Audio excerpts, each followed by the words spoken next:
Good morning, folks. This is Sean, and got Mr. Steve Harmon behind the camera. We're here at Oakland Cemetery, Section 5.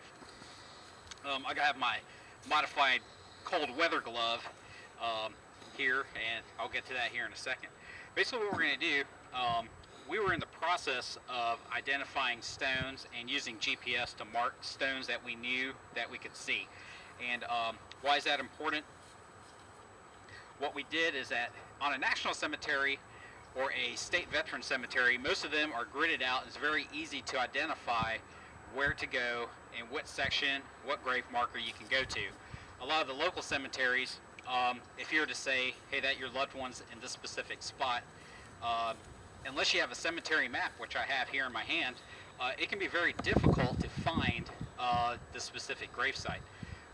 By using the Find a Grave app, what you can literally do is you get your phone, go to the specific gravesite, hit add GPS location, and it'll effectively drop a pinpoint to that grave location. And what we wanted to do is point out a couple things that in the process of doing that, a couple of the markers that were, a couple of the individuals that was supposed to be here in Section 5, we couldn't quite locate them. But this is where, one, the cemetery map comes into play, and two, the historical description, or the description that's written in by individuals that have done the due diligence and the work to put the locations as well as they could, and they're very descriptive, and you will see how that comes into play here in a second. So one, we'd like to show you the individual that we're looking for is, the last name is Allbrooks. And so what we did is, on Find a Grave, I'm going to read this out to you. Mr. William Allbrooks, and these were the details that were given by Miss Lotta and entered in to Find a Grave. And this is how descriptive it is and how helpful it is to someone who may have been doing this for the first time, or you may have been doing this for a long time. But basically, Allbrooks' marker is located to the right of the large marker Clausen and Batsold. So if you look to my left, you will see Clausen and Batsold. And it says on the left side is Winston Hargis, and usually gets covered with iris planted around. So here's the thing. We have Clausen, yeah, Batsold, but there was no Hargis. As you can see, this is a perfectly covered ground, and of course Allbrooks is supposed to be next to Hargis, and I can't even find Hargis, but based off the amazing description as well as this cemetery map, we can verify a couple of things. You may not be able to see this, but we'll put a link in the description below. But I'm going to try to come up to, basically I'll just show you the cemetery map. And what the cemetery map actually has, it shows Clausen, Batsold, and it actually has Hargis, but it does not show Allbrooks.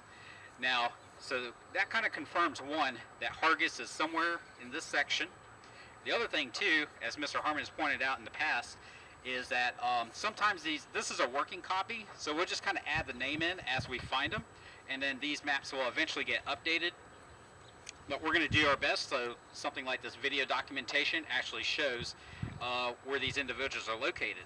So based off the description we found in Find a Grave, we're going to use this handy probing tool that Mr. Osborne made for us, and we'll kind of show you what we did to attempt to locate Hargis and Allbrooks.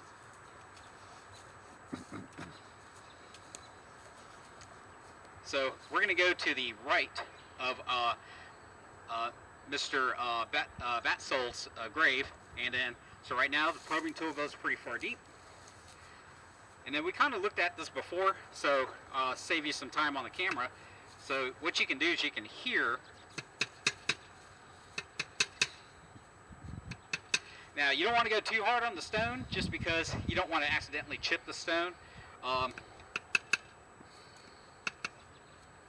then it just goes pretty far down. So that's who we can assume to be Mr. Hargis. And then based off the amazing description that was given for Allbrooks, we actually have it pre-marked here with a stick. It said it was to the left. Of course, to your right would be Mr. Allbrooks.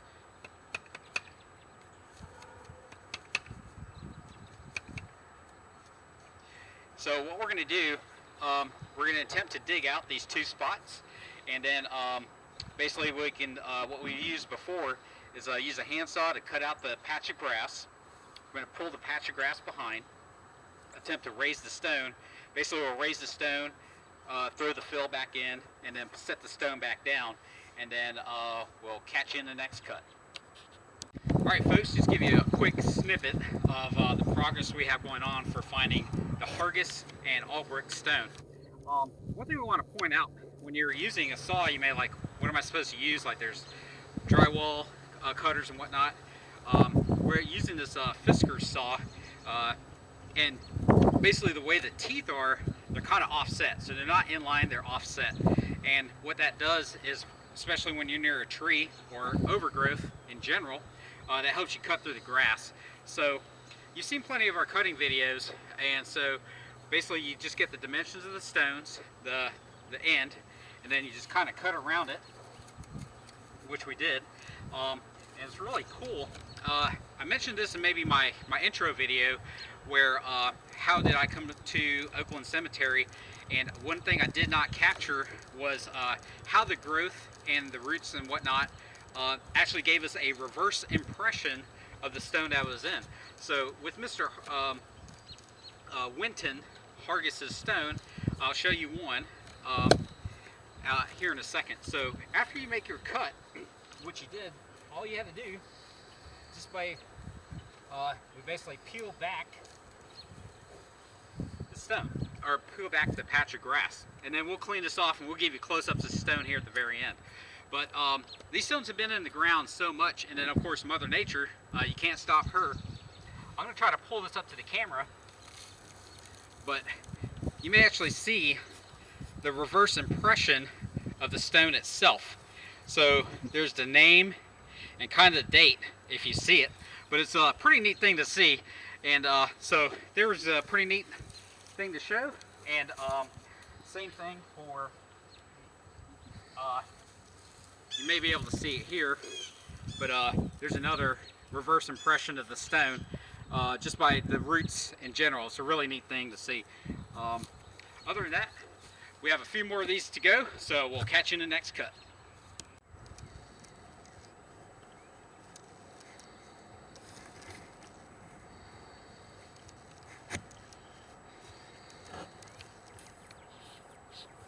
Friends and family, we're back here at section 5 of Oakland Cemetery. Kind of give you the wrap up and conclusion of William Allbrooks, which is to my left, and Winston Hargis, which is to my right.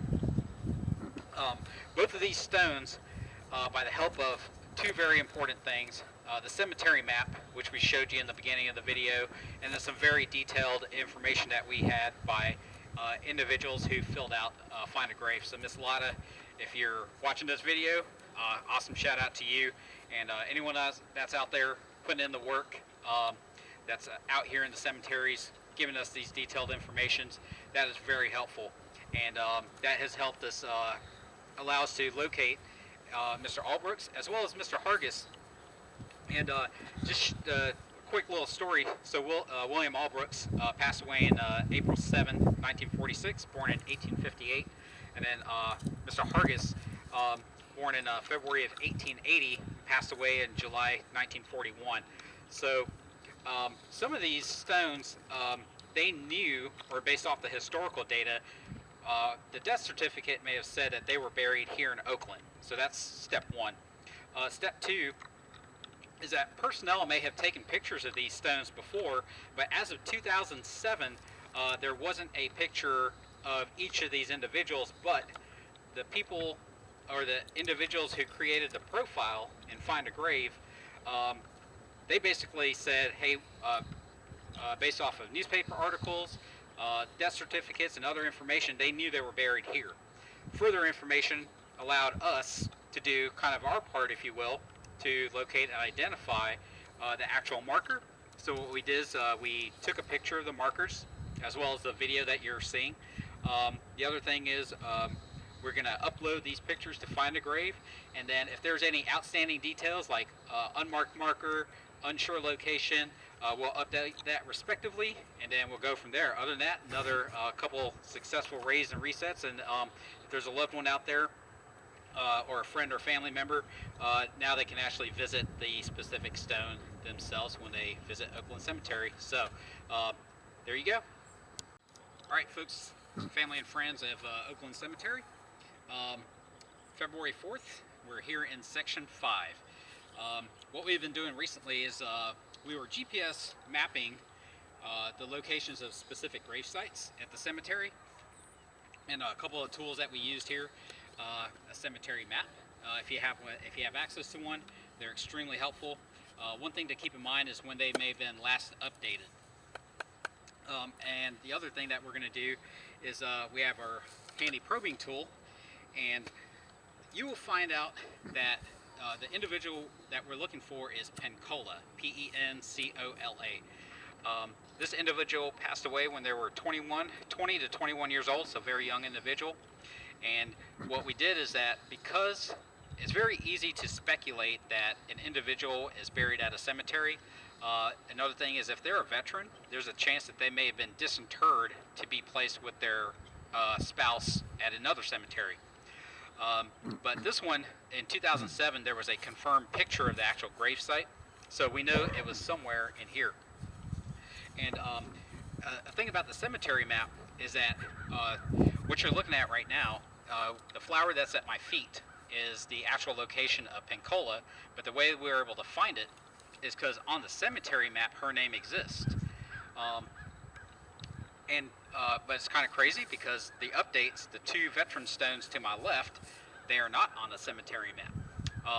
So this is where you just have to kind of do a little bit of digging, a little bit of homework, and then say, okay, and a little bit of elbow grease, and then you can probably find the stone that you're looking for.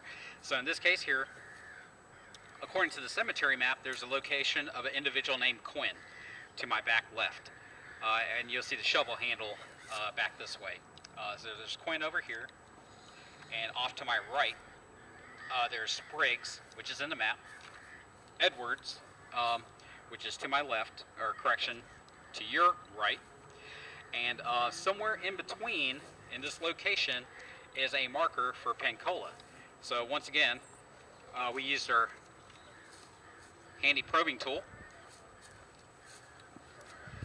and we knew it was going to be somewhere in this location. And by using the fact that there was most likely a full casket, there should be an approximate 6-foot distance, but then once again we use the probing tool. And after that hawk, look, they're running that hawk out. we got all kinds of wildlife going on here, so that's what you hear in the background. A hawk is being chased. All right. So to the right of the stone, you have this. Once again, we're going to probe for the site. It goes to the ground. Goes to the ground. There's solid, solid, solid, and then it goes back to the ground again. So there's an excellent chance Pencola site's right here, and then basically we're going to use our handsaw and cut around, and then hopefully we'll uncover whose site this belongs to. All right, folks, we're back at Pencola's site. What you can see is that we use the handsaw to kind of cut around it, and now we're just going to see a few steps of us using our post digging tool. We're going to pinch it off the left hand side. We're going to raise the stone and kind of flip it over, and the mat of grass that we removed off the top, we're just going to slip it under the bottom, and that should give us the amount of raised fill, if you will, that will allow the stone to be set at the proper height.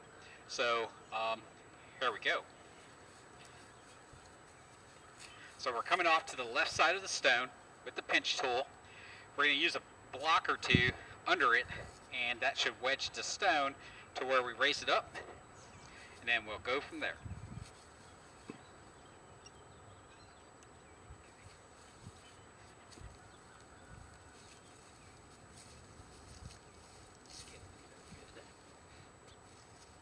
Last thing I want to do is keep it pinched.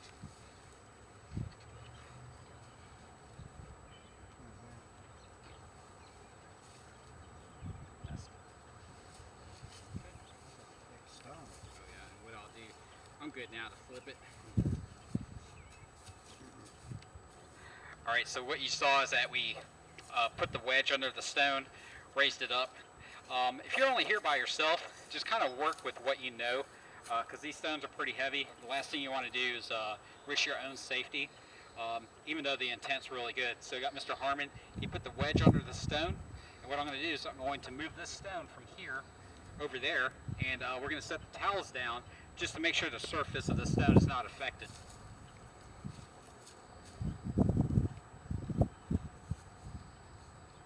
And we also put these blocks of wood under the towel just to kind of have keep it raised off the ground, because if the stone's on the ground again, then you have to figure out how to raise it up again. So here we go.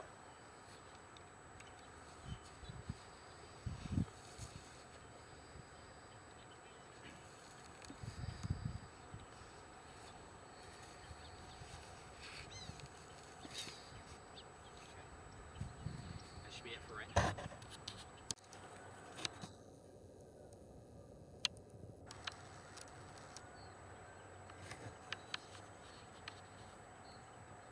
Folks and family of Oakland Cemetery, we are at section 5. We just finished the uncovering and the reset of Miss Helen Pencola's stone. She was born in 1923, passed away in 1944, very young individual. Her parents are actually buried in the same section, but with her parents outliving her, they weren't necessarily in the same area of the cemetery. So trying to locate this individual was very helpful based off of one, we knew that this stone existed here based off a picture in 2007, and then we cross-referenced it using the cemetery map. And then, of course, now we have video documentation, which you're watching right now, and that kind of covers the location. And of course, we updated the GPS location and Find a Grave. If you have any questions or comments, leave it in the description below. Give us a like and subscribe, and we appreciate your support. Alright folks, back here at section 5, my modified glove. So our initial goal was to find the grave of Edward Watson, who we were showing you using the cemetery map, right next to this stone to my right, and Mr. Bigor's stone to my left. So we did find the Watson family stone. The only thing is, back in 2007, I believe, or a little bit later, Mr. Watson's actual temporary marker was located, and we can't find that at this time. So if we do end up finding it later, maybe we'll do a follow-up video on that, but we were able to recover this Watson family marker, a real nice stone. So we did raise it up, and we took a picture of it, and we'll try to find a way to identify it and find a grave, maybe log it there. And then other than that, if you have any questions or comments, leave it in the description below. Give us a like and subscribe, and we appreciate your support, and we'll see you next time.